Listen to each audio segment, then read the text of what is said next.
বন্ধুরা, দুপুরের তরকারি করছি একটা মাছের জাপানি পুঁটি আর সিলভার কাপ। মশলাগুলো মাখিয়ে নিয়েছি, কড়ায় তেল দিয়েছি, কড়াটা গরম হয়ে গেছে, মাছ ছেড়ে দিচ্ছি।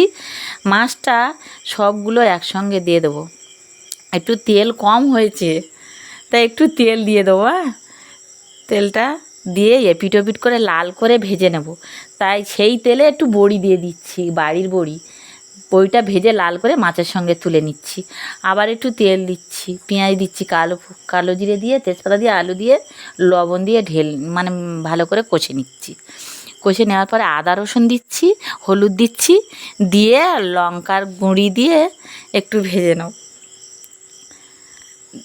আচ্ছা, লঙ্কার গুঁড়ি দিয়ে ভেজে নিয়ে একটু এপিট করে নেড়ে চেড়ে দিয়ে তারপরে একটু জল ঢেলে দেব। জল ঢেলে দিয়ে জল ঢেলে দেওয়ার পরে একটু গরম হবে, ফুটে উঠবে, একটু কালার হচ্ছে, সুন্দর দেখাচ্ছে। একটু ফুটে উঠলে মাছ আর সেই বড়িগুলো ঢেলে দেবো।